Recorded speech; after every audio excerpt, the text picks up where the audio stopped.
আমার খালামা, খালামাদের হাতগুলো ধরে আমার বয়সে যারা বড় তাদেরকে বলছি, হাত পায়ে ধরে বলছি মাফ করে দিন। পৃথিবীতে সব থেকে বেশি নারীদেরকে কষ্ট দেয় নারীরা। আপনাদের এলাকায় আছে কিনা জানি না, কোন শ্বশুর বৌমাকে কষ্ট দেয় না শাশুড়ি যত দেয়। তার মানে মেয়েদের দুশ্মন। মা বাপের কথাটা না বললে আপনাদের মনে প্রশ্ন থেকে যাবে, 30 সেকেন্ডে বলে দিচ্ছি। আহাদাহুমা আও কিলাহুমা ফালা তাকুল্লাহুমা উফিন ওয়ালা তানহারহুমা ওয়া কুল্লাহুমা কাওলান কারীমা। মা বাপ ইবাদত, বাস শেষ। মা বাপ ইবাদত। মা মুশরিক যদি হয়, মা যদি ব্যভিচার করে বেড়ায়, তাও মা মা, বাপ বাপ, কিছু করা যাবে না। আল্লাহ বলছেন তাদের কথার ব্যাপারে তুমি উফ করিও না, উফ করিও না। একটা উদাহরণ দিচ্ছি। মা বলল, বাবা আব্দুল হামিদ, কি মা বাজায় যাও, তো লুঙ্গিটা ছেড়ে আপনি প্যান্ট পরলেন, গাড়িটাকে মুছছেন, বের হতে যেতেন। মা বলছে, বাবা যেও না, যেও না, মানা করে দিলে। ফের লুঙ্গি পরেছেন, মাঠ যাবেন, বলছে না বেটা যা, বাজার যা, কাজটা করতে হবে। আবার আপনি প্যান্ট পরেছেন, আবার না যেতে হবে না বেটা। এই 1 মিনিটের মধ্যে 27 বার মত চেঞ্জ করছে। আপনি খালি যে একবার বলে দেন উফ মা, আপনার জাহান্নাম হয়ে গেল। আর কোনো ভেজাল নাই, যতবার বলবে ততবার করো। উফ শব্দ বলিও না। ফালা তাকুল্লাহুমা ওয়ালা তানহারহুমা, তাকে ধমকাইও না, আর ঝিরকে কথা বলিও না। কাওলান কারীমা, মিষ্টি কথা বলো। মা বাপ শেষ। মা বাবার সঙ্গে আর কিছু করা যাবে না। তাহলে মায়ের আগে বিবি, এটা জেনে রাখেন। বিবিকে দিয়ে পৃথিবী আবাদ হয়েছে, মাকে দিয়ে হয়নি। আপনারা আমার একটা প্রশ্নের উত্তর দেন। আজকে যত পৃথিবীতে মা আছে, আপনারা আমার মা যারা আছে এখনো, মায়ের পেটে যদি মেয়ে হয়, মায়ের পেটে যদি মেয়ে ছেলে হয়, বেটি ছেলে হয়, ওকে কি বলবেন?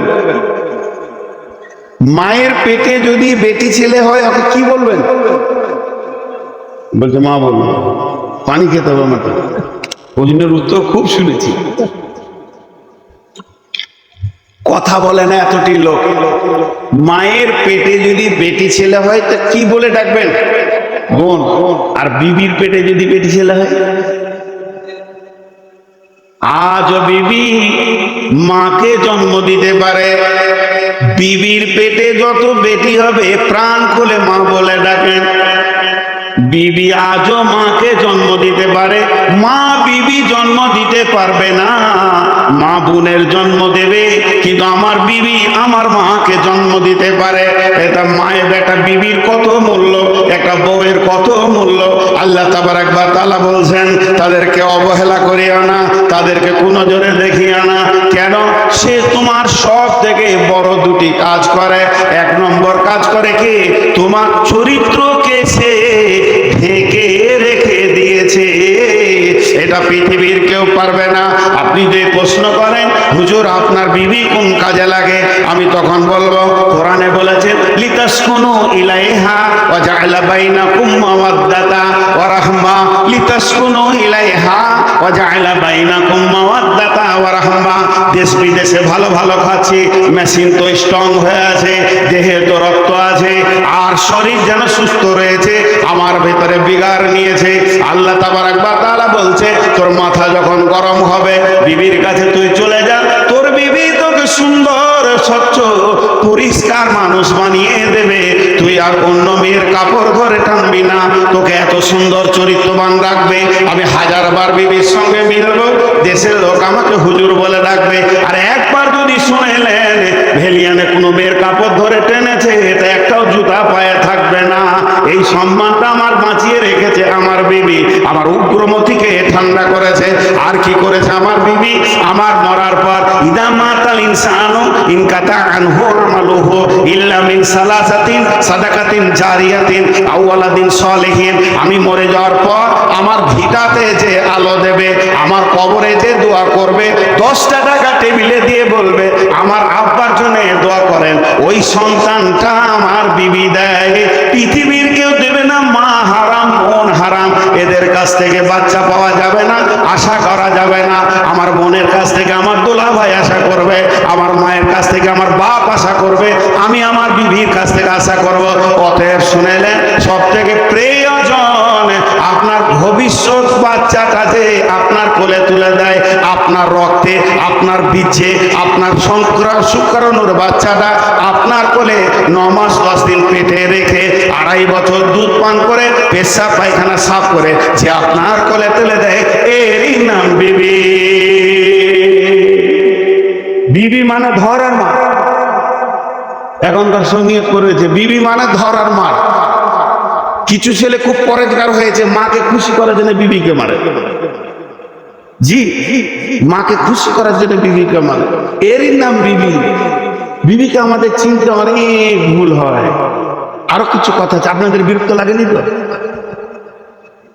জি, আপনাদের বিরক্ত লাগেনি তো? মা বোনেরা ভোটটা আমাকেই দিয়ে না। খুব সত্য কথাগুলো বলছি। হাজি একটা ছোট পারা কথা বলি, সাদা একবারে, মা এ কোরআন হাদিস না, এমনি মনের কথা। যে জমিটাতে আপনি ফসল দিবেন, এই যে আপনাদের মাঠের জমি পুরা ধান চলছে এখন, যে জমিটাতে আপনি ফসল দিবেন, ওই জমিটা যদি ফসলের উপযুক্ত না হয়, উঁচু নিচু খাল ঢেপ, তা আপনি ভালো ফসল পাবেন? বলেন, ভালো ফসল পাবেন? আপনারা আমার সঙ্গে কথা বলেন, যেগুলো জিজ্ঞেস করবো অন্তত একটু আওয়াজ। জি ভাই, বুঝতে পারলাম না। ও কথা বুঝতে পারছেন না? আপনি যখন কোনো জমিকে রেডি করবেন যে এই জমি থেকে আলু নিব, এই জমি থেকে গম নিব, এই জমি থেকে ধান নিব, তার উপযুক্ত জমিটাকে বানাতে হবে। ওই জমিটা যদি খারাপ হয়, ফসল ভালো হবে? হবে না। জমিটাকে আগে মজবুত করে রাখতে হবে, ঘেরে ঘুরে কোনো দিক থেকে যেন পানি না ঢুকে যায়। যেহেতু আমি আলু নিব, আলুর মতো ওকে মাটি করতে হবে, 5 বার 7 বার চাষ দিয়ে আলু বাড়বে ভিতরে, মাটির ভিতরে, মাটি যেন সরে যায়, মাটি যেন নরম থাকে, এরকম চিন্তা ভাবনা করতে হবে, তাহলে আপনি আলু পাবেন। এবার আপনি উত্তর দেন আমার একটা কথার, বুঝতে পারলে বলবেন, না বুঝতে পারলে আমি আপনার উঠে বলবেন আপনার কথা বুঝতে পারিনি, আমি খুশি হব। আমি বোঝাতে এসেছি, আপনি বুঝবেন না, আল্লাহ আমার আশা মানে হয় না। এবার একটা কথা বলি, আপনি এখানে স্করপিও নিয়ে বেরিয়ে যাচ্ছেন, ভেলিয়ান যাচ্ছেন, আমি আপনার মসজিদে ইমাম, জিজ্ঞেস করছি ভাই কোথা চললেন? আপনি বলেন মেয়ে দেখতে। মেয়ে, মেয়ে, প্রথম বললেন মেয়ে। মেয়েটা কদিন মেয়ে থাকবে? যখন দেখে এলেন তখন মেয়ে, আর যেদিন বিয়ে করে নিয়ে এলেন, ছেলেকে বিয়ে পড়াই আনলেন, সেদিন হয়ে গেল বৌমা, ঠিক না? আর মেয়ে বলবেন না, এটাকে, এটা আমার বৌমা। এই বৌমা, বউ একটা শব্দ, মা দুটো শব্দ বলছেন আপনি এখন, যেহেতু ওর পেটে আপনি হননি, এজন্য বলছেন বৌমা। এই বৌমাটা কতদিন থাকবে? 1 বছর। ওর পেটে একটা হয়ে গেলে এই বংশের মা, ওর পেটে একটা বাচ্চা হয়ে গেলে ও এই বংশে মা, আর বৌমা নয়। তাহলে এই মেয়েটি যখন আপনি বিয়ে দিলেন, বেটা বিয়ে দেওয়ার পর মেয়েটাকে বাড়িতে নিয়ে এলেন, বাড়িতে নিয়ে এসে আপনি নিয়ত করেছেন এর কাছ থেকে ভালো সন্তান নিব, খারাপ সন্তান নিব না। কোনো গার্জেন চাই না যে আমার বউ মায়ের পেটে চোর, লুচ্চা, লম্পট, দাগাবাজ, খুন খারাপিওয়ালা ছেলে তৈরি হোক। সবাই চায় যে মৌলানা হোক, মুফতি হোক, ডাক্তার হোক, মাস্টার হোক, ইঞ্জিনিয়ার হোক, ভালো ছেলে হোক। এইটা যদি আপনার চিন্তা থাকে, তাহলে ওইটা তো জমি, ওইটা তো আপনাকে দেবে, ফসলটা আপনার বেটি আপনাকে দেবে না। বেটি বেরিয়ে চলে যাবে, সে তার জামাইয়ের ঘরে, আপনার বিয়ের ঘরে প্রোডাক্ট দেবে। বউটা আপনার ঘরে কি দেবে? ডাক্তার দেবে, ইঞ্জিনিয়ার দেবে, মাস্টার দেবে, মৌলানা দেবে, মুফতি দেবে, বক্তা দেবে, মুহাদ্দিস দেবে। ভালো ছেলে আপনি খোঁজ করছেন, তাহলে ওই মেয়েটাকে মানসিক শান্তিতে রাখতে হবে। বা মানসিক ডিপ্রেশনে যদি ভুগে, একদিক থেকে শ্বশুর বকবে, একদিক থেকে শাশুড়ি খ্যাচ করে কথা বলবে, ননদ একদিক থেকে বলবে, একদিক থেকে দেওর বলবে, ও যদি র্যাগিং এর মধ্যে থাকে, ওর কাছ থেকে ভালো ছেলে পাওয়া সম্ভব নয়। ওই মেয়েটাকে আপনাকে ঘেরে একদম সবটুই যেন মানসিক কষ্ট না পায়, এমন অবস্থা। পেটে প্রেগনেন্ট আছে, স্বামী অত্যাচার করছে তার উপর। জি, ওইটা আল্লাহ বলছেন। এবার আল্লাহ বলছেন, শোনো, মেয়েটিকে আমি পুরুষকে দিয়েছি উগ্র যৌবন, মেয়েদেরকে দিয়েছি চাপা যৌবন। আল্লাহ নবী বলছেন আল্লাহ নবী বলছেন ইকতানিম খামসান কাবলা খামসিন, শাবাবাকা কাবলা হারামিকা, সিহাতিকা কাবলা সুকুমিকা, গিনাকা কাবলা ফাকারিকা, ফারাগাকা কাবলা সুগলিকা। এই পৃথিবীতে পাঁচটা জিনিস একবার পাবে, দুইবার পাবে না। ওই জিনিসগুলো বড় খেয়াল করে রাখবে যেন হাতছাড়া না হয়ে যায়। যৌবন একবার পাবে, দুইবার পাবে না। মাল একবার পাবে, দুইবার পাবে না। সুস্থতা একবার পাবে, দুইবার পাবে না। সময় একবার পাবে, দুইবার পাবে না। মত একবার হবে, দুইবার হবে না। আর একবার যেটা হাতছাড়া হয়ে যাবে, দ্বিতীয় চান্স তুমি মাথা ঠুকলে পাবে না। তাহলে আল্লাহ নবী বলছেন শাবাবাকা কাবলা হারামিকা, যৌবন একটা বড় নিয়ামত। পুরুষের যৌবন একটা নিয়ামত, নারীর যৌবন একটা নিয়ামত। যৌবনের একটা কাল আছে, মেয়েদের 9 বছর থেকে 13 বছর পর্যন্ত যৌন তরঙ্গ শুরু হয়ে যায়। পুরুষের 12 বছর থেকে 14 বছর পর্যন্ত যৌন তরঙ্গ তার মধ্যে এসে যায়। চলতে চলতে চলতে মেয়েদের 42-45 বছরে যৌন চেতনা হারিয়ে যায়। যত তাড়াতাড়ি আসে যত তাড়াতাড়ি চলে যায়। আর পুরুষদের 60-65 পর্যন্ত থাকে, তারপরে তার যৌন চেতনা চলে যায়। এই মধ্যখানে যে যৌবনটা তোমাদেরকে কেন দিলাম, আমি আল্লাহ যৌবনটা তোমাদেরকে দিয়েছি। পুরুষ তার উপরও যৌবনের হেফাজত করবে, মেয়ে তার চাপা যৌবনের হেফাজত করবে। এবার আল্লাহ তাবারক ওয়া তাআলা বলছেন, হে পুরুষ, তোমাকে আমি উগ্রমতি দিয়েছি। আমি জানি তোমার ভিতরে উগ্রমতি আছে, এটা আমি আল্লাহ বানিয়েছি। এটা যদি না থাকতো, কেউ নারীকে কোলে করে নিয়ে আনন্দ করে জীবন চালাতে পারতো না, সারা জিন্দেগি বিবিকে মেনে নিতে পারতো না। পুরুষের যৌবন যদি উগ্র না হতো, মেয়েদেরকে এত টেঁড়া বানিয়েছে, তারা এত কথা বলবে, সেলাই মেশিন পর্যন্ত এদের কাছে হার মানবে। উগ্র যৌবন না থাকলে মেয়েদেরকে নিয়ে সংসার করতে পুরুষ পারতো না। আল্লাহ তাবারক ওয়া তাআলা বলছেন, তোমার যৌবনটা উগ্র। তুমি বাজারে গেছো, মার্কেটে গেছো, তুমি বাজারে গেছো, মার্কেটে গেছো, নলহাটি গেছো, লোহাপুর গেছো, ওখানে গিয়ে কারো বোনকে দেখে ফেলেছো, কারো বেবিকে দেখে ফেলেছো, কারো ভাতিজি ভাগ্নিকে দেখেছো। তোমার মাথায় যদি যৌন চেতনার উগ্রতা চলে আসে, ওটাকে নিয়ে বেশি কল্পনা করবে না, ভাববে না।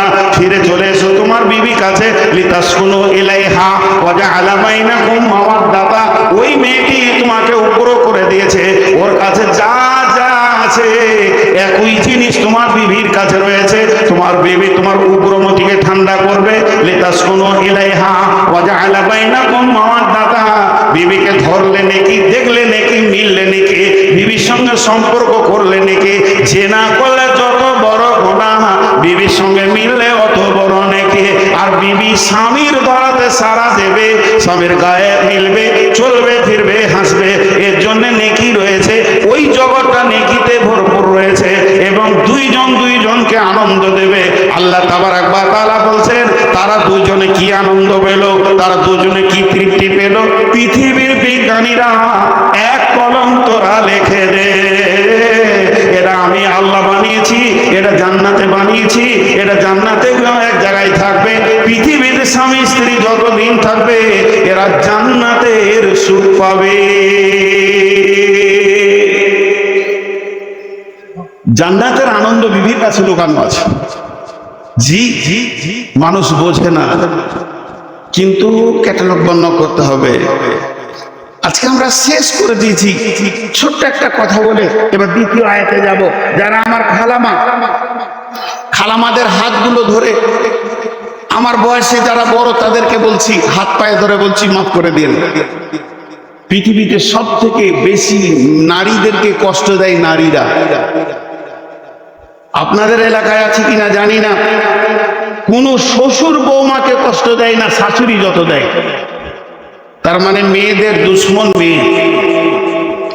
আর বোনেরা, ওদের মাথায় একটা জিনিস ঢুকে গেছে যে ভাগ্য তোর ভালো যে আমার ভাইটা ছিল বলি তুই সুখ করছিস। আমার ভাই মানে ওই ঘরেও দিয়ে বোনেরা ভাবিকে একবার ছোট হেউ করে, তুইও তো কারো ঘরে গেছিস। জি, আমার বাড়ির পাশের ঘটনা, আস্তাগফিরুল্লাহ, ঠিকানাটা বলেই ফেললাম। বোন এসে ভাইকে জ্ঞান দিচ্ছে, আর মাগরিবের নামাজ পড়তে গিয়ে আমি শুনছি মা বাপকে দেখবি, কষ্ট দিবি না, মা বাপের কথা শুনবি। মা বাপ বয়স হয়ে গেছে, দুর্বল হয়ে গেছে, যখন যেটা খেতে চাবে এনে দিবি, এরকম করবি না, মা বাপকে কষ্ট দিবি না। তো মনে হচ্ছে ফেরেশতাতে বক্তব্য দিচ্ছে ভাইকে জ্ঞান দিলে। মা বাপ বড় জিনিস, কারো কথা শুনে মা বাপকে কষ্ট দিবি না। কারো বলতে কে বলবো? কারো বলতে কাকে বলছে? ভাবিটাকে, অন্য কেউ তো লয়। কারো কথা শুনে ভাইকে কষ্ট দিবি না, ওইটা বলে বেরিয়ে গেল। তারপরের দিন রেজাল্ট শুনছি, ওই মেয়েটা যে ভাইকে জ্ঞান দিলে তার শাশুড়িকে 3 মাস হলো উঠতে দেয়নি, বাড়ির বারান্দায় একটা ঘরে থাকতে দেয়। তার শাশুড়িকে সে 3 মাস হলো বারান্দায় উঠতে দেয়নি। ওই ধারে একটা ছোট ঘরে পড়ে আছে, খেপি ধিবলে শুকনি দুদিন খাবার দেয়। আহা, আর বয়স্ক মাদের একটা বিচার আপনাদেরকে শোনাই, যদি ঠিক হয় তো ঠিক বলবেন, আর ভুল হলে বলবেন যে ভুল বললেন। সেটা কি? যদি কারো ছেলে মেয়ে একসঙ্গে বিয়ে দিয়েছেন, জি ভাই, ওদের হইচই শুরু হলো কেন? মেয়েদের কুঠি কুটে পাঠে চোরা।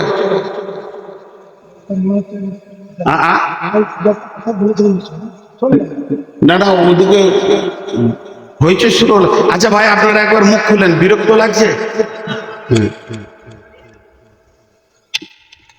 আমি সুগারের রুগী, ইনি আমার বড় ভাই, এনার কথা ফেলতে পারিনি, অনেক জালসা জবাব দিলাম, এনার কথা ফেলতে পারিনি বলে আমি এসেছি। আর ইনি অনেক ভালো মানুষ, আমার নজরে অনেক ভালো মানুষ।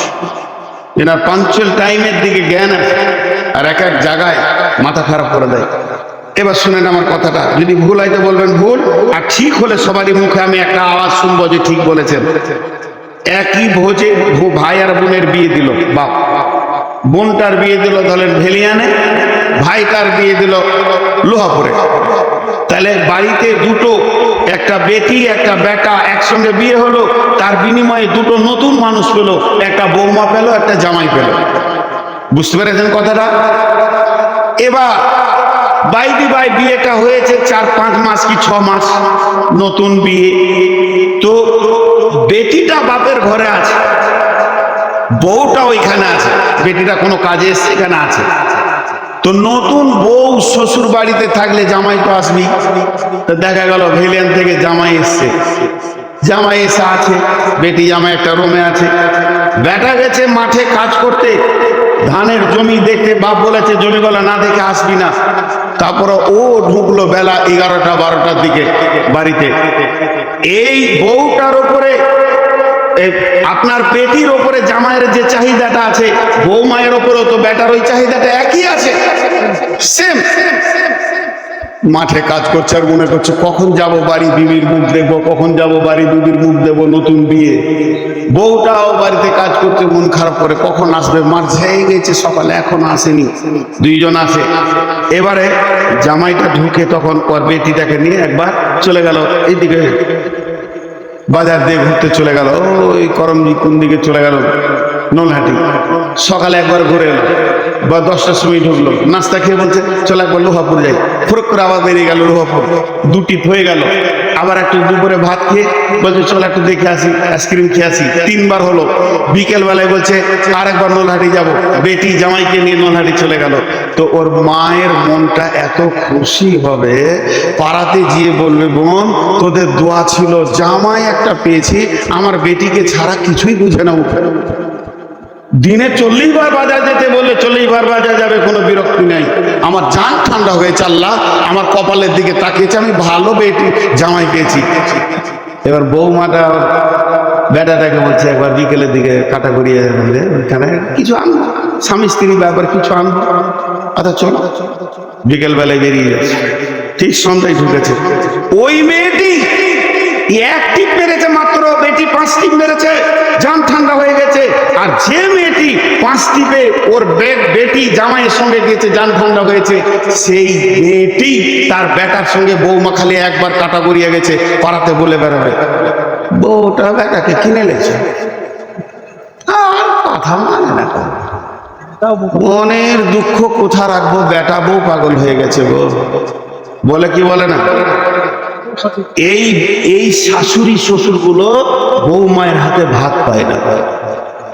ও যদি হতো মায়ের মতো, ও যদি বেটিটার দেখে যত আনন্দ পেল, বই মায়েরটা যদি ওই আনন্দ উপভোগ করত আর বলতো আলহামদুলিল্লাহ আমার বেটা বইয়ের মেল মহব্বত কত, এদের মহব্বত দেখে মনে হচ্ছে এরা শান্তির সংসার করবে, তাহলে ওই বৌমা কোনোদিন শাশুড়িকে ছেড়ে দিত না। এই বেইনসাফি চলছে আমাদের ভিতরে। আল্লাহ তাবারাক ওয়া তাআলা মেয়েদের ভিতরে তিনটে ক্যাটালগ করেছেন। বিসমিল্লাহির রহমানির রহিম। দারাবাল্লাহু মাসালাল লিল্লাযিনা কাফারু ইমরাআতান নূহ ওয়া ইমরাআতাল লূতিন কানাতা তাহতা আবদাইনি মিন ইবাদিনা সালিহাইনি ফাখানাতাহুমা ফালাম ইউগনিয়া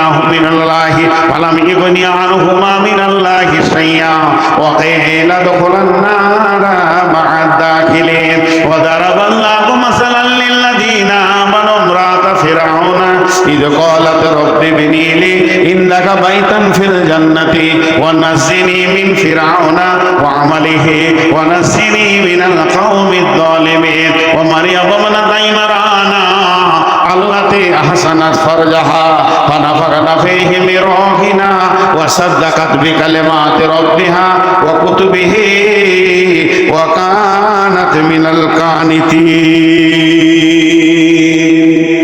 তিনটা আয়াত পড়েছি, ধ্যান দেবেন। আল্লাহ পৃথিবীর মেয়েদেরকে তিনটে ভাগ করে দিয়েছেন তিনটা আয়াতে। সারা পৃথিবীর যত মুমিন মুসলমান মেয়ে আছে আল্লাহ তাদেরকে তিন ভাগে বিভাজন করে দিয়েছেন। নাম্বার এক, মেয়েটা বড় ইমান, মেয়েটা বড় খারাপ, মেয়েটা ভালো লয়, মেয়েটা বদমাস, পর্দায় থাকে না, দিন মানে না, আল্লাহ মানে না, রসুল মানে না, কিন্তু জেনে নেন স্বামী বড় ভালো পরেশগার দিনদার। ওই মেয়েটা যদি মনে করে নেয় আমার স্বামীর জন্য আমি জান্নাতে চলে যাব, আমার পরেশগার স্বামী আমাকে জান্নাতে নিয়ে যাবে, হবে না, হবে না, হবে না।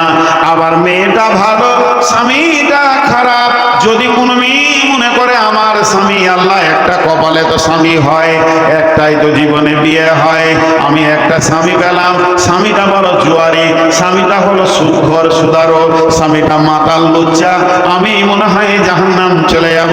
আল্লাহ বলছে তাও না, হবে না।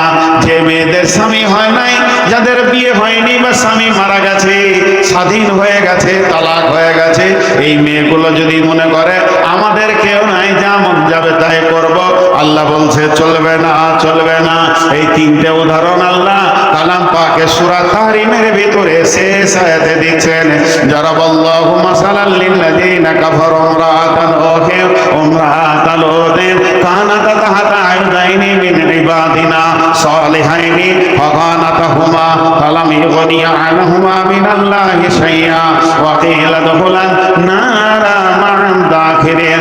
আল্লাহ বলছেন বিশ্ববাসী রে, দুটি মেয়েকে দেখো, তাদেরকে আমি নবীর সাথে বিয়ে দিয়েছিলাম। নবী মানে পৃথিবীর শ্রেষ্ঠ মানুষ, শ্রেষ্ঠ বুদ্ধি আর পৃথিবীর শ্রেষ্ঠ চরিত্রবানরা ছিল নবী। আমি তাদেরকে নবীর মতো স্বামী দিলাম। তাহাটা আবদাইনি মিন ইবাদিনা, এমন দিলাম আমার গোলাম, আমার গোলামের ভিতরে দামি গোলামের বিবি বানালাম। তারা নবীর বিবি হলো, নবীর ছায়াতে জীবন কাটালো, নবীর বিছানায় পা দেওয়ার কারো ক্ষমতা নাই, আর তাদেরকে আমরা নবী, আমি নবীর বিছানায় শোয়ার তৌফিক দিলাম, তাদেরকে নবীর লেপে কম্বলে ঢোকার তৌফিক দিলাম, তাদেরকে নবীর বালিশে মাথা দেওয়ার তৌফিক দিলাম। মেয়েগুলো কত কপাল ভালো ছিল, তারা নবীর মতো বিবি স্বামী পাওয়ার পর তাদেরকে মেনে নিতে পারলো না। তারা যারা ভমকামিতা ছিল তাদের সঙ্গে গোপন আবাদ করত, কাফের বেঈমান মুশরিক মুনাফিকদের সঙ্গে সম্পর্ক ছিল। এই থাকার কারণে আল্লাহ তাবারাক ওয়া তাআলা বলছেন ওয়া কিলা দুখুলান নারা মা'আদ দাখিলিন। ওই দুইজন নবীর বিবি চিরদিন জাহান্নাম যাবে। সেই নবীটার নাম কি? নূহ আর লূত। নূহ নবী, লূত নবীর বিবি জাহান্নাম যাবে। জি, আমরা ভাবছি যে সে বেঁচে যাব, খুব ধ্যান দেন, ধ্যান দেন।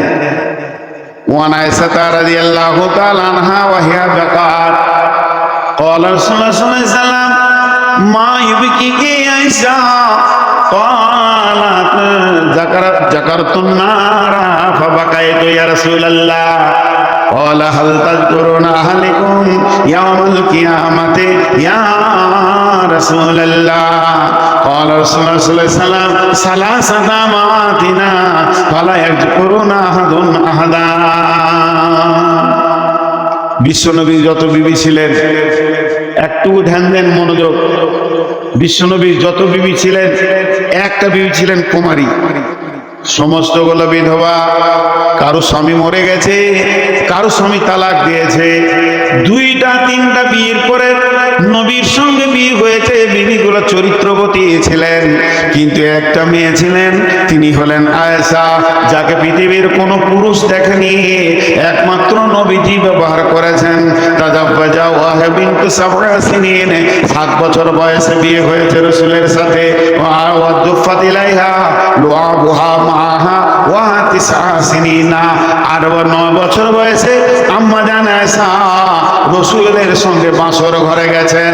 আর মাতাত আনহা ওয়া আলাইহা মাতাত আনহা সাবওয়াইয়া বিনতু সামানিয়া সিনিনা। আম্মা জান আয়েশা যখন বছর 18 বছর, মাত্র 18 বছর বয়সে তিনি স্বামী হারাচ্ছেন। তাহলে শুনেলেন এই আম্মা জান আয়েশাকে কিয়ামত পর্যন্ত যত মুসলমান আসবে, সমস্ত মুসলমানের মা।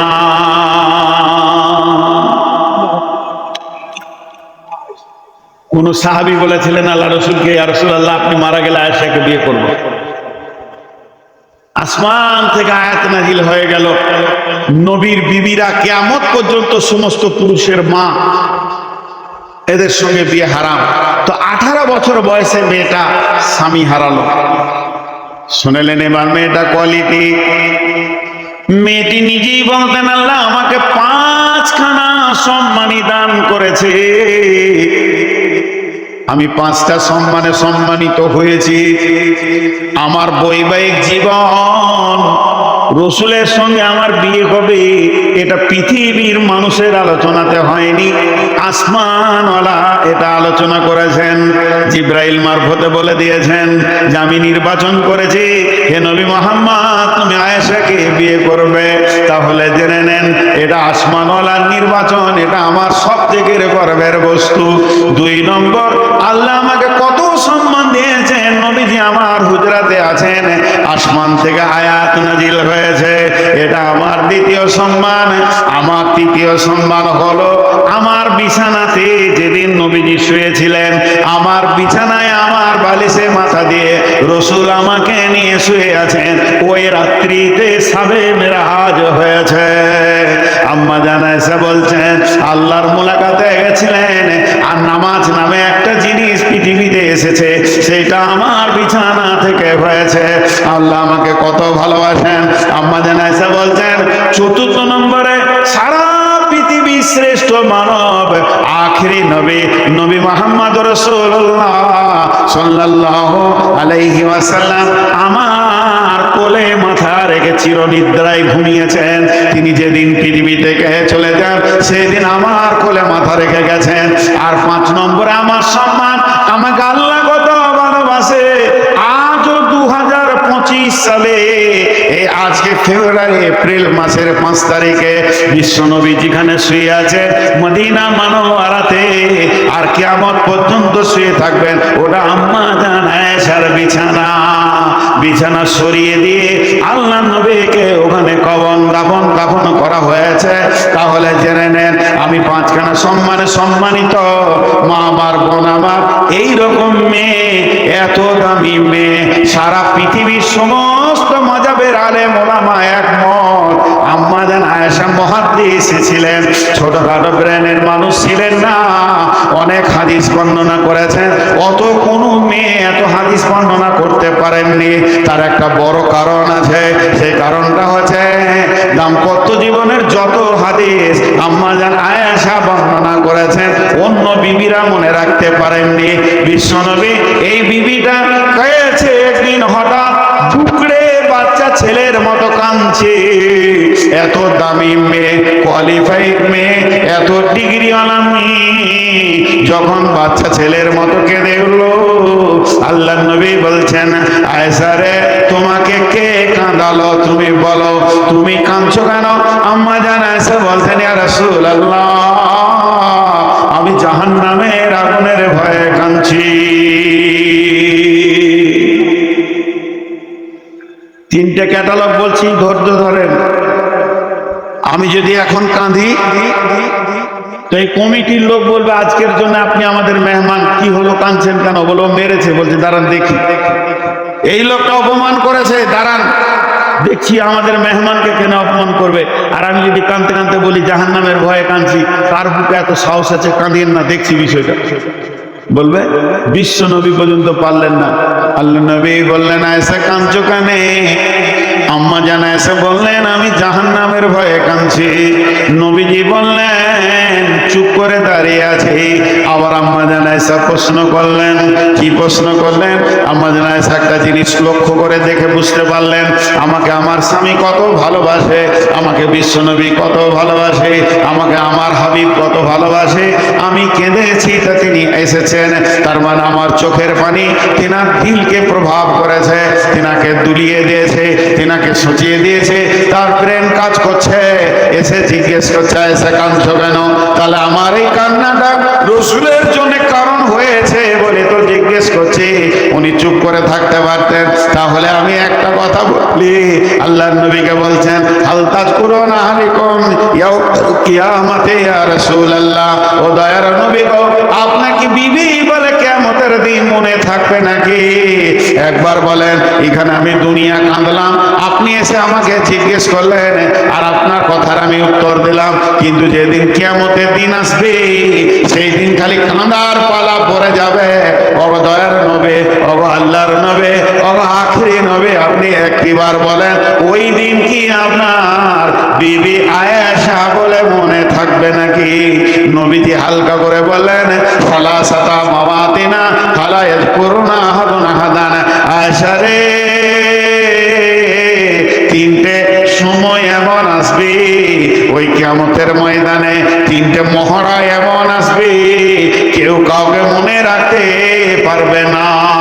তার মানে নবীজি বলছেন, আমিও মনে রাখতে পারবো না। একটা হলো যখন দাড়িপাল্লা ওজন করে বলা হবে, দুনিয়াবাসী রে, নিজে নিজে আমল নিয়ে এসো, আমি আল্লাহ তোমাদের গুনাহ নেকিকে ওজন করব। মানুষ বিভ্রান্তি হয়ে কেউ কাউকে মনে রাখতে পারবে না। দুই নম্বর জায়গাটা হলো যখন ডান হাতে বাঁ হাতে সার্টিফিকেট দেওয়া হবে, কেউ কাউকে মনে রাখতে পারবে না।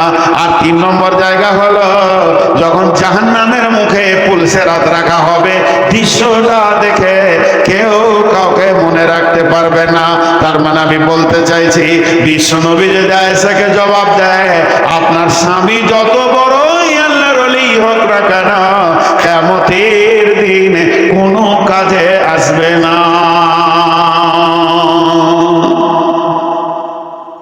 জি, বিশ্ব নবী হোসেন হাসানকে কত ভালোবাসতেন জানেন? আহা, আসরের নামাজ আল্লাহ রসুল শেষ সাজদায় আছে, শেষ রিকাতে শেষ সাজদায়, আর ইমাম হোসেন ঘাড়ে চড়ে নিয়েছে।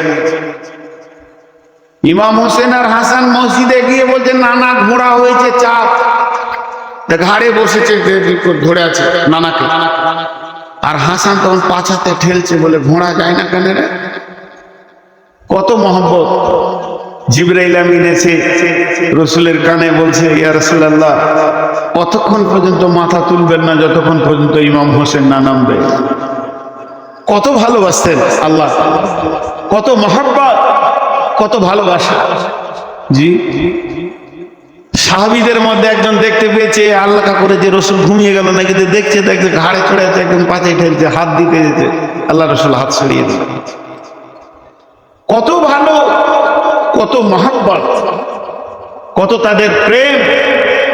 শুধু এইটা নয়, আল্লাহ নবী জুমার খুতবা দিচ্ছেন, জুমার খুতবা রানিং চলছে, প্রায় অর্ধেক খুতবা হয়ে গেছে। ইমাম হোসেন আর হাসান মেন গেটে চলে এসছেন। দুজন বাচ্চা বাচ্চা ছেলে সুন্দর করে সাজিয়ে দিয়েছেন ফাতিমা রাদিয়াল্লাহু তাআলা আনহা, আর বলেছেন বাবা যাও নানাজির খুতবা শুনে এসো। দুই ভাই মসজিদের গেটে যখন ঢুকতে বিশ্ব নবী আর মিম্বারে থাকতে পারলেন না, মিম্বার থেকে নেমে এইভাবে সবকে ফাঁক করতে করতে এক কাঁধে হাসানকে নিলেন আর এক কাঁধে হুসেনকে নিলেন। হুসেনকে নিয়ে আবার মিম্বারে উঠে খুতবা দিতে শুরু করলেন। আল্লাহ আয়াত নাজিল করলেন, আল মাল ওয়াল বানুনা জিনাতুল হায়াতিদ দুনিয়া। নবী হে, মাল সম্পদ এবং সন্তান এগুলো তোমাদের পৃথিবীর আনন্দের জিনা, এগুলো আনন্দ করার জন্য দেওয়া হয়েছে। যদি এই সন্তানগুলো না থাকতো পৃথিবীতে কারো বেঁচে থাকার ইচ্ছা করতো না। এদেরকে নিয়ে আনন্দর একটা জগৎ। বন্ধু ভাইরা, আবার এই যে কত ভালোবাসা, শিশুদের মসজিদে কত অধিকার আছে আমাদের জানা নাই, শিশুদের জানা নাই। জানলে অধিকার করে বের করে নিয়ে যেত। নামাজে যদি গাল চুলকায় পারে পারে যদি এমনি করেন, টুপিটা যদি খুলে আবার পড়েন, বারবার যদি হাতি করেন, ঘড়ি লাগেন, আপনার নামাজ হবে না। এত বেশি যদি আপনি গাঘাতকে ব্যবহার করেন, নামাজ হবে না। কিন্তু মা বোনেরা শুনে নেন, আপনি নামাজ পড়ে নিয়েছেন, ছোট্ট দুধের বাচ্চা যদি আপনার কাছে চলে আসে কাঁদতে কাঁদতে, এমনি করে দুই হাতে করে কোলে তুলেলেন, ওইভাবেই নামাজ পড়েন, আলহামদুলিল্লাহ করবেন, এক হাতে রুকু করবেন, বাচ্চা কোলে থাকবে, বাচ্চাকে নামিয়ে নিয়ে সাজদা করবেন, আবার সাজদা করে তুলে নেবেন, আপনার নামাজ ভাঙবে না। তার মানে হচ্ছে বাচ্চাদেরকে আল্লাহ একটা এক্সট্রা অধিকার দিয়েছেন। বাচ্চা হলো, শিশু হলো আমাদের ভবিষ্যৎ। একজন বড় বুদ্ধিজীবী, বিরাট বড় একজন লেখক, তিনি একজন মুহাদ্দিস নামাজে সালাম ফেরার পর বলছে, মসজিদে বাচ্চাদের হইচই নাই কেন? মসজিদে বাচ্চাদের লাফালাফি শুনতে পাচ্ছি না কেন? তাহলে কি ভবিষ্যৎগুলো মারা যাবে নাকি? ভবিষ্যৎ মসজিদে কে থাকবে? আপনি চলে যান মক্কা মদিনায়, চলে যান, সেখানে গিয়ে দেখবেন মসজিদে নববীতে বাচ্চারা কাতারের ভিতরে লুকোচুরি খেলছে, বল খেলছে, আপনি কিছুই বলতে পারবেন না, পুলিশ ডিউটিতে আছে। আপনার যতই কষ্ট হোক ঘাড়ে পা দিয়ে চলে যাবে। মসজিদে হারামের ভিতরে নামাজ চলছে আর ছোট ছোট ছেলেগুলা ঘাড়ে পা দিয়ে দৌড়ছে, পালাচ্ছে, তারপরেও কিছু বলতে পারবেন না। আপনি বললে সঙ্গে সঙ্গে বাঁধা করবেন। তার কারণ শিশুদের মসজিদে বড় অধিকার আছে, ওরাই হলো মসজিদের ভবিষ্যৎ। আপনার জানাজাটা পড়বে ওরা। আপনাদের এলাকায় আছে কিনা জানি না, ৭৭ চুহে খাকে বিল্ডিংয়ে হাজ করছেনি, সারা জীবন লুটারি, বদমাশ, জুয়ো, তাস আর মদ গাঁজা খেয়ে ৮৬ বছর বয়সে মসজিদ ঢুকেছে, তোবাতিল্লা করে ঢুকেছিস বাপ, ভালো কথা। ৫০ বছর বয়সে মসজিদ ঢুকেছে, উই আবার মসজিদে এত বড় বড় হুঙ্কার মারবে, ছেলে পেলেকে কাউকে টিক দিতে পারবে। আপনাদের দেশে আছে না? খবরদার না, খবরদার না। দুদিনের কাঠমুসলি সব দোয়া কটা জানে না, ওকে যদি জিজ্ঞেস করা হয়। এত মহব্বতের নাতি, নাতিদের সঙ্গে নানার কত মহব্বত আজকে আমি আপনাদের সামনে বলে দিলাম। এক কাঁধে হাসান আর এক কাঁধে হুসেন। বিশ্বনবী রাস্তায় হাঁটছেন দুই কাঁধে দুই নাতিকে নিয়ে, আর রাসূলের চুলগুলোকে দুই ভাইয়ে টিপে ধরেছে, ধরে আবার নানাকে চাপ মারছে আর একটু যেন দাওয়াইটা হয়। দুইজন এমনি করে লাফালাফি করছে। হযরত ওমর বলছেন, কি সুন্দর সওয়ারি তোমাদের। ওই দুইজনকে বলতে হাসান হোসেনকে, তোমরা কি সুন্দর সওয়ারিতে চেপেছো। তখন আল্লাহ নবী উমারকে বলছেন, উমার রে, সওয়ারি যত সুন্দর, যারা সওয়ার আছে তারাও তো সুন্দর, তারা কম সুন্দর নয়। আল্লাহ নবী বলেছেন, যে জান্নাতে হাসান হোসেন যাবে না সেই জান্নাত মারাবে না। এত মহব্বতের জিনিস। শুধু তাই নয়, মা ফাতেমাকে নবীজি কত ভালোবাসতেন, ফাতেমাকে আম্মু বলে ডাকতেন। কোথাও গেলে ফাতেমাকে শেষকালে দেখা করতেন, সফর থেকে ফিরলে ফাতেমাকে প্রথম দেখা করতেন। ফাতেমা রাসূলের মায়ের জায়গা দখল করেছিলেন। যেদিন উটের ভুঁড়ি চাপিয়ে দেওয়া হয়, ফাতেমা দৌড়ে গিয়ে রাসূলের মাথা থেকে নামিয়েছিলেন, হুঙ্কার দিয়েছিলেন ফাতেমা। আম্মা জান খাদিজা যেদিন পৃথিবী থেকে চলে যায়, বিশ্ব নবী নয়ন ভরে কেঁদেছিলেন। খাদিজার কথা বলেননি। সেই দিন ফাতেমা বলেছিলেন, আব্বা আপনার পাশে পাশে আমি থাকবো, আব্বা কাঁদার কোনো কারণ নাই। কিন্তু সূরা কাফের ভিতরে একটা আয়াত নাজিল হলো, কুল মা কুনতু বিদআম মিনার রাসূল। আল্লাহ রাসূলকে বলছেন, হে রাসূল, তুমি কোনো নতুন রাসূল নও, তোমার আগে আমি ১.৫ লক্ষ নবীকে কম বেশি পার করে দিয়েছি। ১,২৪,০০০ কম বেশি ১.৫ লক্ষ। এতগুলো নবীকে কোন নির্দিষ্ট সুনির্দিষ্ট হিসাব নাই, আমি লাখ নবীকে পার করে দিয়েছি, তুমি তো শেষ নবী। কত নবীকে ক্ষয় করলাম, কত নবীকে পৃথিবী থেকে বিদায় দিলাম, তুমি আমার চোখে শেষ নবী। অতএব তুমি মনে করিও না এক্সট্রা ফেসিলিটি তোমার জন্য রয়েছে। তোমার আহালকে ডেকে বলো, ফাতেমাকে, হাসানকে, হোসেনকে, আলীকে ডেকে বলে দাও, এ মা ফাতেমা নিজের আমলে তৈরি হও। কিয়ামতের দিন নবীর বিটি ফাতেমা বলে কোনো কনসিডার করা হবে না, সেই দিন ছাড়বে না। ভাই হাসান রে, পৃথিবীতে মহব্বত, পৃথিবীতে আনন্দ, কিয়ামতের দিন নিজের আমলের ময়দানে দাঁড়াতে হবে।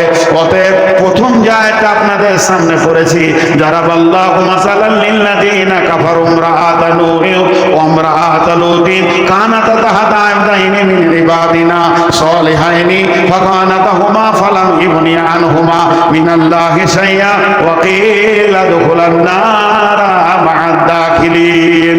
বিশ্ববাসীরে, পৃথিবীর বুকে দুইটি নবীর বিবি, হযরত নূহ আলাইহিস সালামের বিবি আর হযরত লূত আলাইহিস সালামের বিবি, মা আমার, বোন আমার, বেটি আমার, এরা চিরদিন জাহান্নামে যাবে। নবী হয়েও নিজের বিবিকে বাঁচাতে পারবে না।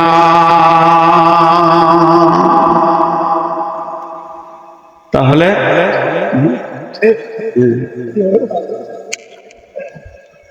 মাঝে ছোট্ট করে একটা কথা আপনাদের সামনে বলছি, আপনারা দুঃখ নিন না। পরবর্তীকালে আরো কথা বলবো, আর দুটো আয়াতের তাফসীর করবো ইনশাআল্লাহ।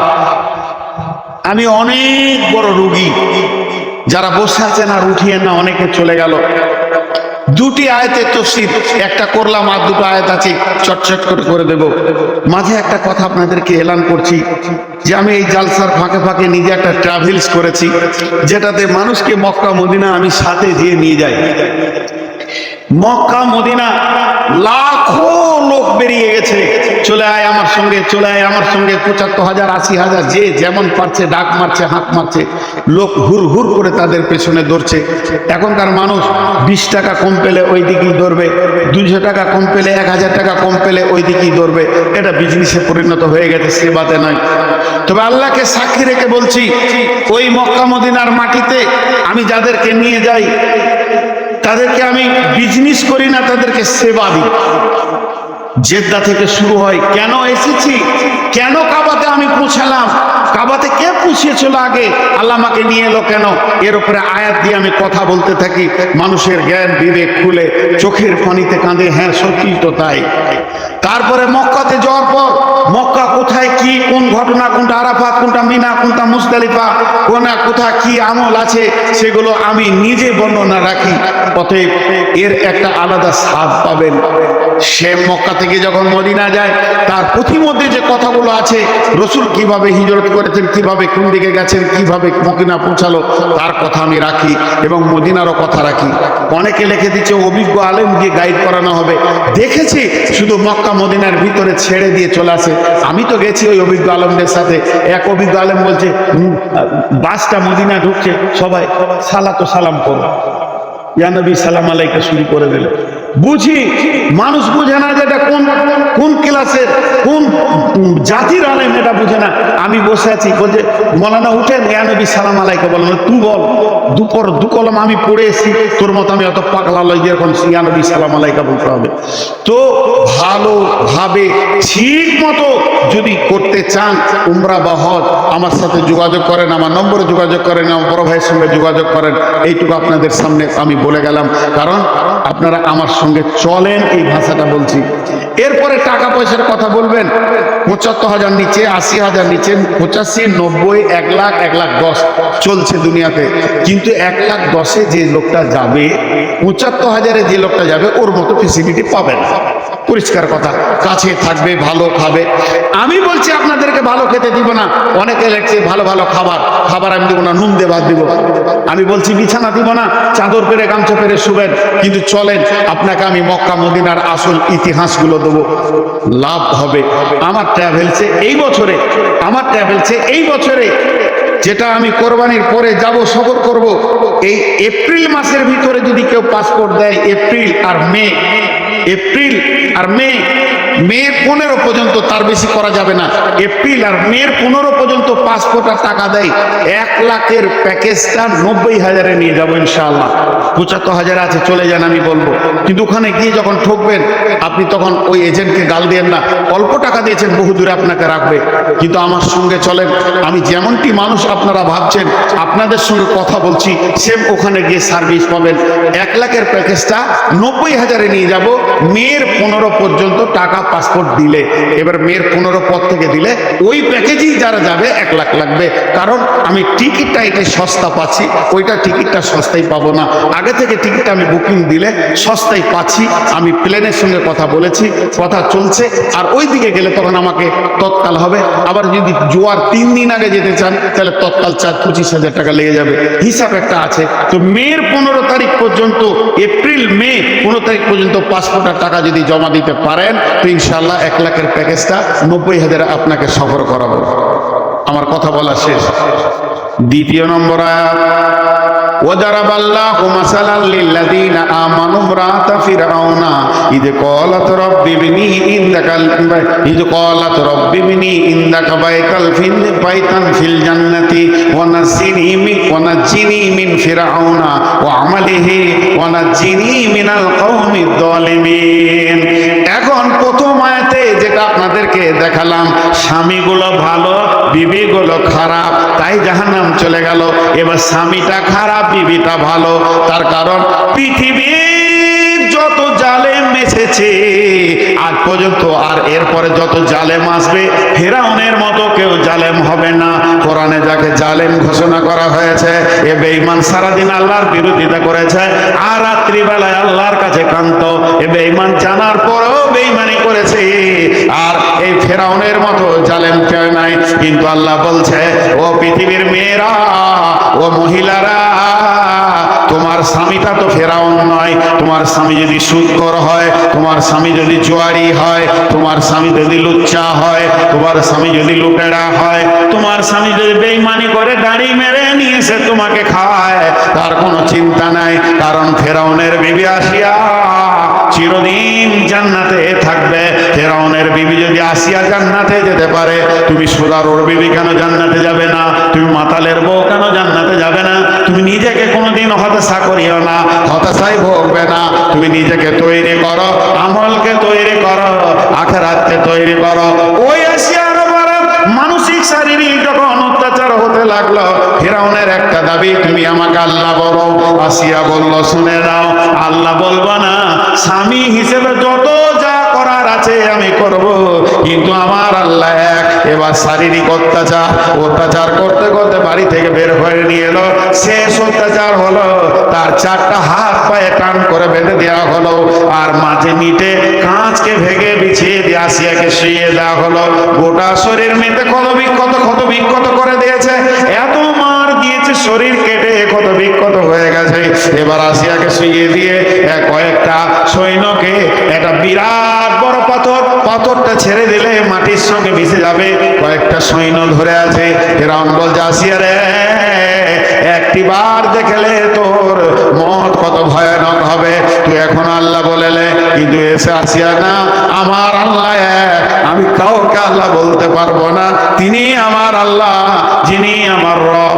তারপরে 2 চাঁদ আর বলছে, তোকে এটা শেষ চাঁদ দিচ্ছি, আল্লাহ বলবি কিনা? হযরত আসিয়া কি বললেন? কোরআনে চলে এসেছে। আসিয়া বলতে শুরু করলেন, রব্বি বিনিলি ইনদাকা বাইতান ফিল জান্নাতি ওয়া নাজ্জিনি মিন ফিরআউনা ওয়া আমালিহি ওয়া নাজ্জিনি মিনাল কওমিজ যালিমিন। আল্লাহ, রব্বি বিনিলি ইনদাকা বাইতান ফিল জান্নাতি, হে আমার রব, তোমার জান্নাতের ভিতরে আমার ঘরকে বানিয়ে দাও। আর কি করো? ওয়া নাজ্জিনি মিন ফিরআউনা ওয়া আমালিহি, এই ফেরাউন বেঈমান আর বদ চরিত্রওয়ালা স্বামী থেকে আমাকে নাজাত দিয়ে দাও। আল্লাহ, তুমি নাজাত দিয়ে দাও। আর কি করো? ওয়ানাজ্জিনি মিনাল কওমিজ যালিমিন, জালেম বংশে আমি বউ হয়ে গেছি, গোটা বংশটা হলো জালেম। ফেরাউনকে আল্লাহ বলে, আল্লাহ তুমি এখান থেকে আমাকে বাঁচাও। আল্লাহ গোটা আসমানকে আসিয়ার জন্য কুদরতি ক্ষমতাতে এমন করে দিলেন, জান্নাতের দরজা দেখিয়েছিলেন আর বলেছেন, আসিয়া রে, তোমার জন্য আমার জান্নাতের দরজা খোলা আছে। পাথরটা ছেড়ে দিল, আসিয়া চিরদিনের জন্য জান্নাতি হয়ে চলে গেল। বিশ্বনবী বলেছিলেন, আমি মেরাজের রাত্রিতে বেগম রুমাইসাকে জান্নাতে দেখেছি, জান্নাতের ভিতরে উজু করছে।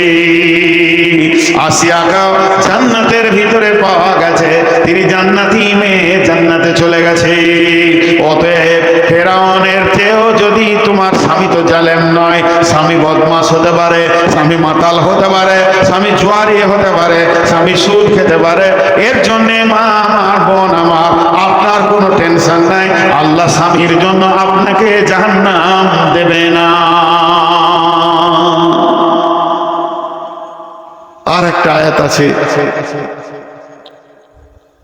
মৌলানা চলে গেছেন, ওই মৌলানা আমার আগে আদায় করেছিলেন।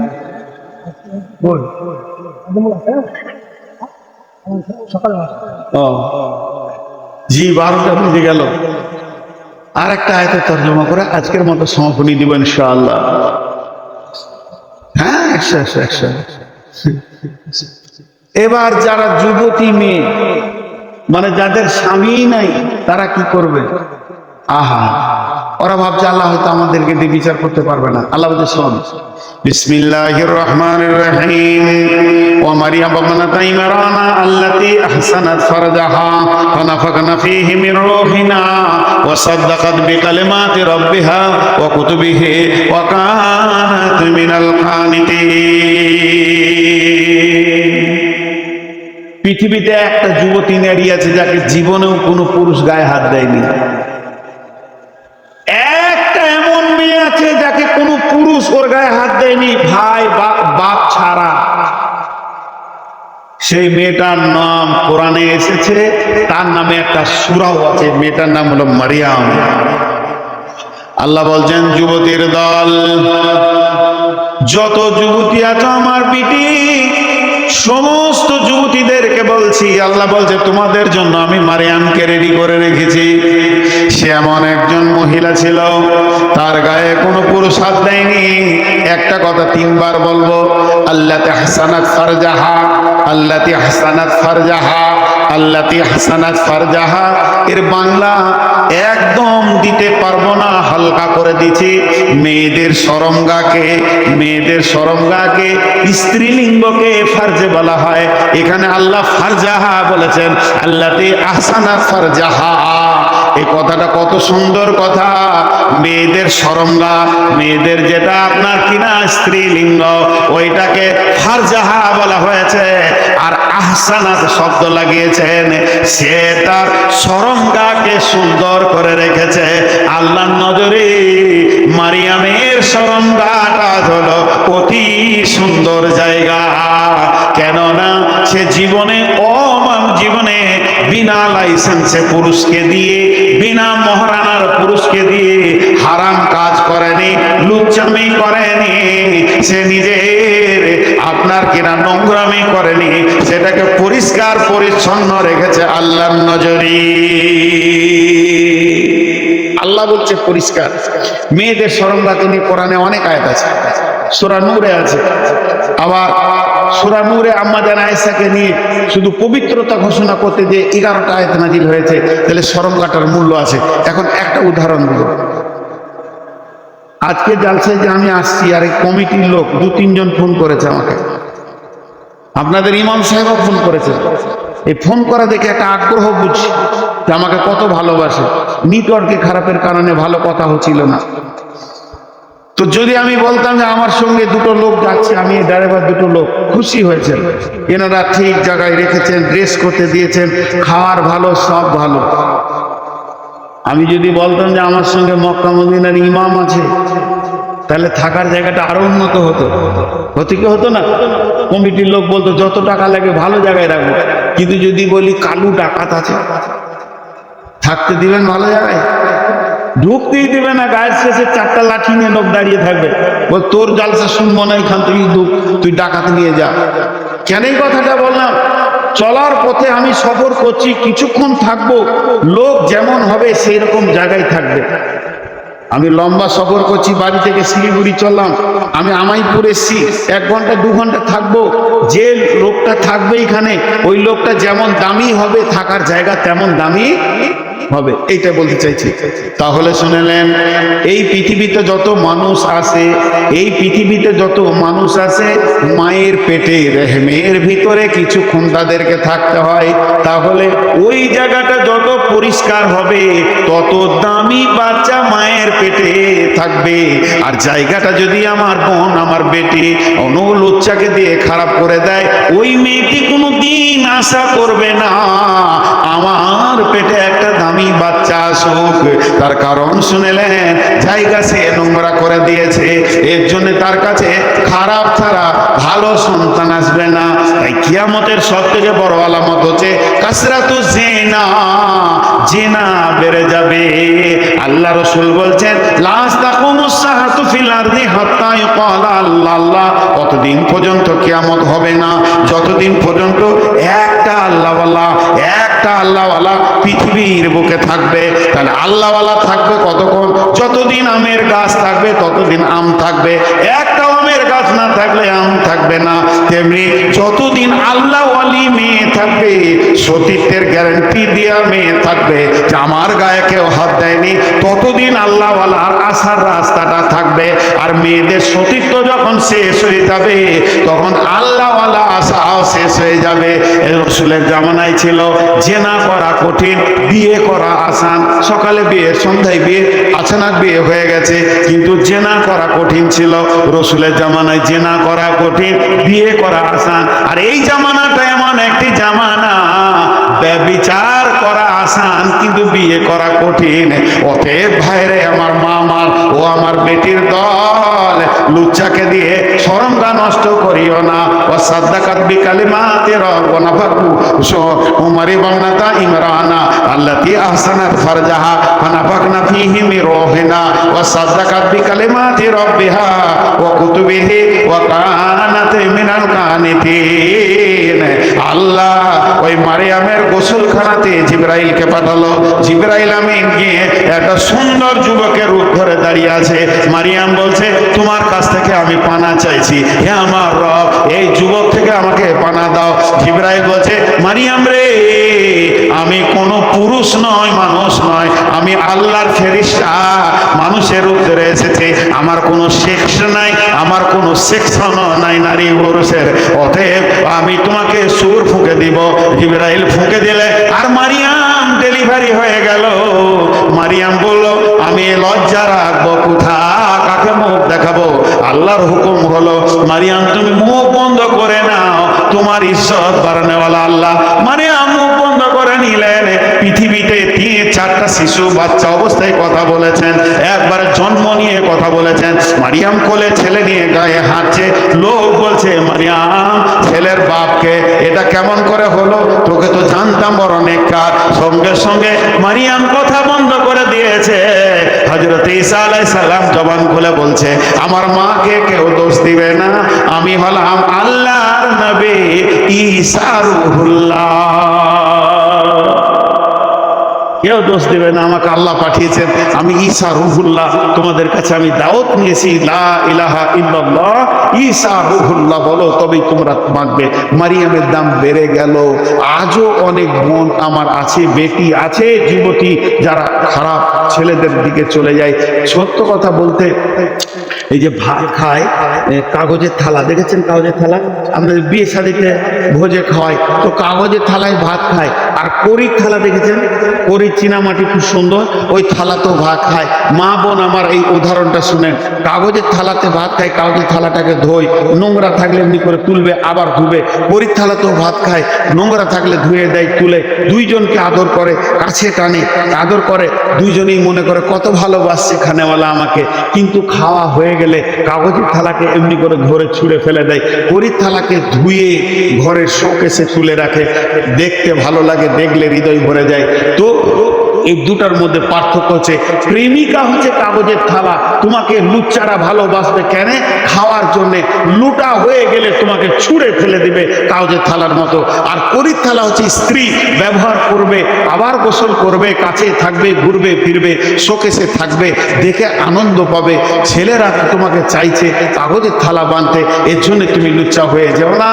তুমি মারিয়ামের দিকে তাকিয়ে দেখো, নিজের শরম গায়ের হেফাজত করো। তাহলে আজকে আমার টোটাল বক্তব্য ছিল মেয়েদের এবং পুরুষদের উপরে। আমরা শুধু 3টে ক্যাটালগ দেখলাম। নবীর বিবি জাহান্নাম চলে গেল, বাঁচানো গেল না। ফেরাউনের বিবি জান্নাত গেল, তাকে জাহান্নাম আল্লাহ দিলে না। আর এক যুবতীকে চির সুন্দরী করে রেখে আল্লাহ তার কাছ থেকে নবী নিলেন। তাহলে এখান থেকে আমাদেরকে শিক্ষা নিতে হবে, আমাদের দাম্পত্য জীবনের রাস্তাগুলোকে ক্লিয়ার করতে হবে। ভাইয়া, এখন আমি সমাপ্তি দেওয়ার আগে শুধু একটা ছোট্ট কথা বলছি। আপনারা যতগুলি লোক আছেন, সকালে কালেকশন তো হবে, মা বোনেরা দেবেন, যা করবেন। এখানে আপনাদের কাছে আমার একটা আবেদন, যতটি লোক আছেন একটা চাদর ধরেন, সবাই একবার চাদরে হাতটা রেখে যাবেন। ভাই কেউ উঠবেন না আল্লাহর রাস্তে, সবাই। বেলাল হোসেন 100 বেলাল হোসেন এখানে চাদরটা ধরেন, স্কুটিটার কাছে সবাই একবার চাদরে হাত দিবেন। দাঁড়ান, এখন নয়, ওখানে বসেন আপনারা। আমি দোয়া করে দিই, দোয়ার পর, এখন নয়। সবাই আমার সাথে জোরে জোরে আমিন বলবেন দোয়াতে। মেয়েদের দিকে একটা চাদর থাকবে, কারণ আমি যেটা করছি এটা মসজিদে নববীতে আল্লাহ রাসূল একবার চেয়েছিলেন, যার কাছে যা আছে তোমরা উঠে এসে দাও। তো সাহাবীরা নিজের মাল তবুকের অভিযানে নিজের মালটা নিজে পৌঁছে দিয়েছিলেন, রসুল খুশি হয়েছিলেন। ওটাই বলতে চাইছি। হে আল্লাহ, এই পর্যন্ত যা কিছু কথা বললাম তুমি আমাদেরকে আমল করা তৌফিক দাও, আমিন বলেন। এই আল্লাহ, তুমি আমাদেরকে কবুল করে নাও। এই আল্লাহ, আমাদের মেয়েদের তুমি হেফাজত করো। এই আল্লাহ, বেঈমানরা মুসলমানদের উপরে যেভাবে অত্যাচার চালাচ্ছে, ওদেরকে তুমি কালেমা দিয়ে আমাদের দলভুক্ত ভাই করে দাও। আর তোমার কলমে যদি কালেমা না থাকে আল্লাহ, তুমি ওদেরকে ধ্বংস করে দাও। মার আল্লাহ, বেঈমানদেরকে ধ্বংস করে দাও। হে আল্লাহ, মুসলমানদের জান, মাল, ইজ্জত ও আওরাতের হেফাজত করো। হে আল্লাহ, তুমি আমাদের কবর আল্লাহদেরকে মাফ করো, ক্ষমা করো, দয়া করো। সকলে জোরে বলেন সুবহানাকা।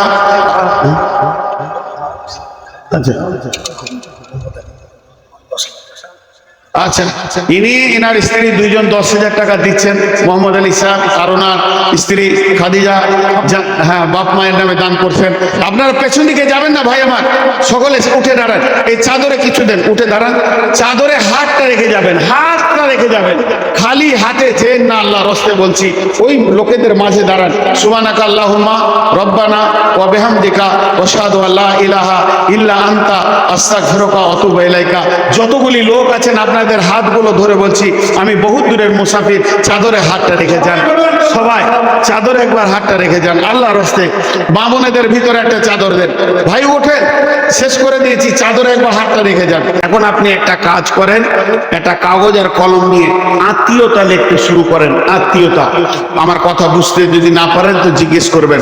আত্মীয়তা প্রথমে লিখবেন মা, আব্বা, ভাই, বোন, চাচা, চাচি, ফুফু, ফুফা, খালা, খালু, আর মামা, মামি, যত আপনার আত্মীয় আছে, রক্তের আত্মীয় যেগুলো, সব আত্মীয়টাকে একটা লিস্ট বানান। আর একটাকে এক নম্বর পাতায় আত্মীয়ের একটা লিস্ট বানান, আর দ্বিতীয় নম্বর পাতায় শুধু একজনের নাম রাখেন, স্ত্রী, স্ত্রী, বিবি। এবার একটা হলো আপনার দেহ, একটা হলো আত্মা। সমস্ত আত্মীয়র সাথে আপনার দেহের সম্পর্ক আছে, সমস্ত আত্মীয়র সাথে দেহের সম্পর্ক আছে। আমার রক্তে আমার মেয়ে, আমি আমার বাপের রক্তে, আমার মায়ের রক্তে, এই করে নানা নানি, দাদা দাদি, সব ব্লাড কানেকশন লেগে আছে। আর একটি খালি আত্মীয় আছে, ওটা আলাদা, সেটা বিবি। বিবিটা কার সঙ্গে সম্পর্ক? আত্মার সাথে। কোরআন বলছে দেহের সাথে সম্পর্ক সবারই, আত্মার সাথে সম্পর্ক শুধু বিবি একজন, খালি আত্মার সাথে সম্পর্ক। আরেকটা সূরাতে বলছি, এইটা সূরা নিসার প্রথম আয়াতটা পড়লাম, কি আল্লাহ বলছেন? আল্লাহ ওয়াহিদাতু ওয়া খালাকা মিনহা যাওজাহা ওয়া বাসসা মিনহুমা রিজালান কাসীরা। আমি একটা মিন নাফসি ওয়াহিদাতি, তার একটা আত্মা থেকে আমি তার বিবিকে বানালাম। আরেকটা সূরা যেটা আপনাদের কাছে আয়াত পড়েছি, বিসমিল্লাহির রহমানির রহিম। ومن آياته أن خلق لكم من أنفسكم أزواجا لتسكنوا إليها وجعل بينكم مودة ورحمة إن في ذلك لآيات لقوم يتفكرون সূরা রুমের আয়াত। আল্লাহ কি বলছেন? হে মানব সকল, আমাকে পাওয়ার জন্য যতগুলো নিদর্শন আমি আসমান জমিন দিয়েছি, আসমানের দিকে তাকাও, আল্লাহকে মনে করবে। জমিনের দিকে তাকাও, আল্লাহকে মনে করবে। দিন রাতের পরিবর্তনের ভিতরে আল্লাহকে মনে পড়বে। এই যে নিশানাগুলো রয়েছে, বিজলি পড়ছে, তাকাও, আল্লাহকে মনে পড়বে। আল্লাহকে পাওয়ার ব্যাপারে যত বলি নিদর্শন রয়েছে তোমাদের সামনে, চন্দ্র সূর্য গ্রহ তারা আকাশ পৃথিবী দিবারাত্রির পরিবর্তন, সব দিকে তাকাও, এক একটা আমাকে পাওয়ার নিদর্শন। জ্ঞানী ব্যক্তিদের জন্য এখানে জ্ঞানের নিদর্শন রয়েছে। সেই আল্লাহ বলছেন, হে মানবকুল, তোমাদেরকে আর একটা জিনিস দেখতে বলছি। যত গবেষণাগার আছে ভারতবর্ষে, গবেষণাগার আমেরিকা ইংল্যান্ডের গবেষণাগার, যতজন মানুষ গবেষণায় বসে আছো, তোমাদেরকে আর একটা গবেষণা করতে আমি দিছি। সেইটা ধ্যান দিয়ে গবেষণা করো। সেটা কি? অমিন আয়াতিহি আন খালাকা লাকুম মিন আনফুসিকুম আজওয়াজান লিতাসকুনু ইলাইহা ওয়া জাআলা বাইনাকুম মাওয়াদ্দাতা ওয়া রাহমা ইন্না ফি যালিকা লাআয়াতিন লিকাউমি ইয়াতাফাক্কারুন। আমার একটা বৃহত্তম নিদর্শন হয়েছে স্বামী স্ত্রী। আল্লাহ বলছেন, অমিন আয়াতিহি, একটা বড় নিদর্শন, আন খালাকা লাকুম মিন আনফুসিকুম, আমি বানিয়েছি তোমাদের আত্মা থেকে, আজওয়াজান, তোমাদের বিবিকে, লিতাসকুনু ইলাইহা, ওর কাছে রয়েছে কি? চয়ন সুতন আর তোমার স্থিরতা। ওয়া জাআলা বাইনাকুম মাওয়াদ্দাতা, তোমরা একে অপরে মাখামাখি করবে, সেখানেও তোমরা আল্লাহ রহমত পাবে, শান্তি পাবে। ইন্না ফি যালিকা, এইটা হলো লাআয়াতিন লিকাউমি ইয়াতাফাক্কারুন, যারা গবেষণাগারে বসে রয়েছে তাদের জন্য একটা বৃহৎ গবেষণা। একটু ধৈর্য ধরেন, এই আয়াতটা আপনাদের কাছে বুঝাবো। আল্লাহ বলছে, জমিনটা দেখে তুমি আশ্চর্য হতো, কি মেটেরিয়ালস দিয়ে এটা তৈরি, এই মাটিটা কি দিয়ে তৈরি। একই মাটিতে ফসল ফলে অম্ল তিক্ত ঝাল, সেই মাটিরই উপাদান সাদা বেগুনি লাল। এই মাটিতে লাল ফুল হচ্ছে, মুড়ি ঝাল হচ্ছে, নিম তেতো হচ্ছে। একই মাটির সরিয়াম, একই মাটির ফরফরাস। তোমরা গবেষণা চালিয়েছো, আমি আল্লাহ বানিয়েছি। এটা হচ্ছে কি করে তুমি বের করতে পারবে না। আমি আল্লাহ বানিয়েছি। আসমানকে নিয়ে তুমি গবেষণা করেছো, জমিনকে নিয়ে গবেষণা করেছো। দিবারাত্রি পরিবর্তনের ভিতরে পৃথিবীর শ্রেষ্ঠতম বুদ্ধিজীবীদের জন্য রয়েছে সব থেকে বড় নিশানা। আল্লাহ এটা সূরা কোরআনের ভিতরে এটা আল্লাহ বলে, সূরা আল ইমরানের ভিতরে বলছেন যে এরপর আল্লাহ একটা দিচ্ছেন, জানো তোমাদেরকে উন্নত মানের একটা গবেষণা করতে দিচ্ছি, স্বামী স্ত্রীর ভিতরে কি আছে বলো। আল্লাহ বলছেন, হে পৃথিবীর পুরুষেরা, ভাষাটা দেখেন আল্লাহ, অমিন আয়াতিহি আন খালাকা লাকুম মিন আনফুসিকুম আজওয়াজান লিতাসকুনু ইলাইহা, নিদর্শনের ভিতরে আর একটা নিদর্শন ধরে দিয়েছি। সেটা শুনেলে বিবি স্বামীকে দেখলে আনন্দ পায়, স্বামী বিবিকে দেখলে আনন্দ পায়, গায়ে হাত দিলেও আনন্দ পায়, কাছে গেলেও আনন্দ পায়। উগ্রমতিকে একমাত্র ঠান্ডা করবে বিবি, চরিত্র বানাবে বিবি। বিবির কাছে কি লুকানো আছে বলো।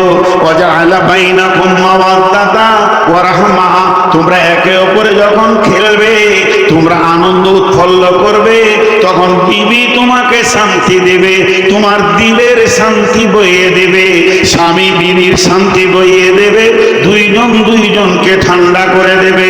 আল্লাহ রহমত সেখানে নাজিল হয়। ইন্না ফি যালিকা লাআয়াতিন লিকাউমি ইয়াতাফাক্কারুন।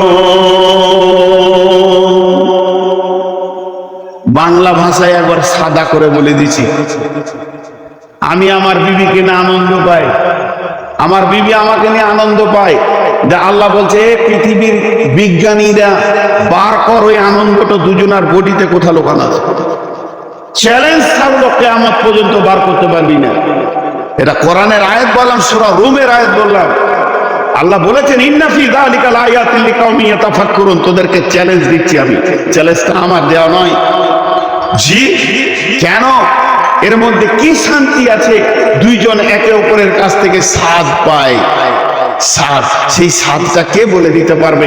যতগুলো ব্যাচেলর মানুষ আছেন যাদের বিয়ে হয়ে গেছে তারা বলুন স্বাদটা কি, জবান দিয়ে বলতে পারবেন না। কেন জানেন? একটাই কথা বলেছি, সমস্ত হলো ব্লাডের সম্পর্ক, রক্তের সম্পর্ক, দেহের সাথে সম্পর্ক, একটা আত্মার সঙ্গে সম্পর্ক। আর আত্মার জন্ম হয়েছে কোথায়? আলামে আরওয়াতে, জান্নাতের ভিতরে। আর বিবি হচ্ছে জান্নাতের সঙ্গী। স্বামী স্ত্রী, স্বামী স্ত্রী, মা বাপ, ভাই বোন, মামা ভাগ্নে, চাচা ভাতিজা, বন্ধু, যত রকম আত্মীয়তা আছে সব পৃথিবীতে জন্ম নেই, পৃথিবীতে জন্ম নেই। একটা আত্মীয়তা জান্নাতে জন্ম নিয়েছে, স্বামী স্ত্রী, আদম আর হাওয়া। স্বামী স্ত্রীটা এই আত্মীয়তার জন্ম নিয়েছে জান্নাতে, ওটা কিয়ামত পর্যন্ত অটুট থাকবে, জান্নাত পর্যন্ত। কেন? আমি যেদিন মারা যাব পৃথিবী ধ্বংস হয়ে যাবে, কিয়ামত হয়ে যাবে।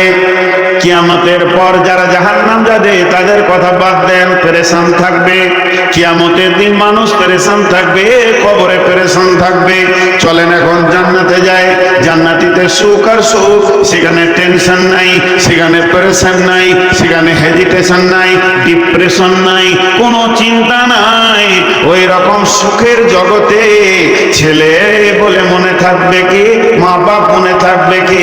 মনে থাকবে, কিন্তু জান্নাত একটা হবে না। আমার জান্নাত আলাদা। আমি যে যাদের রক্তে জন্ম নিয়েছি, আমার মা বাপের জান্নাত আলাদা। আমার রক্তে যে মেয়েটা জন্ম নিয়েছে তাদের জান্নাত আলাদা। আমার ভাইয়ের জান্নাত আলাদা। একই মায়ের পেটে হলাম, আমার বোনের জান্নাত আলাদা, আমার জান্নাত আলাদা। আমার মামার জান্নাত আলাদা, রক্তের সম্পর্কে আমার চাচার জান্নাত আলাদা, আমার জান্নাত আলাদা। সকলের জান্নাত আলাদা আলাদা হবে। তিরমিজি শরীফে হাদিস আছে, জান্নাতও দুনিয়াতে যেমন মানুষ মানুষের বাড়ি মেহমান বেড়াতে যায়, ওই রকম বেড়াতে যাবে। কিন্তু বন্ধুরে, কিন্তু বন্ধুরে, আল্লাহকে কত ভালো লেগেছে স্বামী স্ত্রী সম্পর্কটা। এটা আল্লাহর নির্বাচন। সেই আল্লাহ বলছেন স্বামী স্ত্রী যদি দুজনই জান্নাতি হয়, তাদের জান্নাত কিন্তু আলাদা হবে না। মেয়েটা বিবি 500 বছর আগে জান্নাতে যাবে, আর স্বামীর জন্য গেটে দাঁড়িয়ে অপেক্ষা করবে। ওই বিবিটাকে হুরেদের 70 গুণ বেশি চেহারা বানানো হবে, আর তাকে ওইখানে 60,000 মানে 60,000 খাদেমা দেওয়া হবে। আর মতির ঘোড়ার উপরে সওয়ার হয়ে থাকবে, স্বামীর জন্য অপেক্ষা করবে। 500 বছর অপেক্ষা করবে। ওকে মনে হবে আমি 5 মিনিট দাঁড়িয়ে আছি। ওই স্বামী স্ত্রী যে জান্নাতে যাবে, আল্লাহ তাবারাক ওয়া তাআলা ওদের দুজনকে একই খাটে শোয়াবেন। ওদের জান্নাত আলাদা হবে না, স্বামী স্ত্রী জান্নাত একটাই জান্নাত হবে। এর থেকে মধুর সম্পর্ক আর হতে পারে না, গাঢ় সম্পর্ক হতে পারে না। এই পৃথিবীর ব্যাপারে আল্লাহ বলছেন সুলেলে, আমি আদমকে বানালাম, আদমের মাকে বানাইনি, বাপকে বানাইনি। প্রথমে আদমের পরে পরে তার বিবিকে বানাইলাম। আর স্বামী স্ত্রী এমন একটা মেশিন, স্বামী স্ত্রী এমন একটা মেশিন, এই মেশিনটি পৃথিবী আমি আবাদ করেছি। অতএব সারা পৃথিবী কৃতজ্ঞ থাকবে স্বামী স্ত্রীর কাছে। মা বাপ তো পরে এসেছে, মা বাপ আগে নয়, স্বামী স্ত্রী আগে। এই মেশিনটার কাছে সবাই কৃতজ্ঞ থাকবে, ছিল বলি বিশ্ব আবাদ হয়েছে। আজকে বিবিগুলোকে সব অবহেলা করে।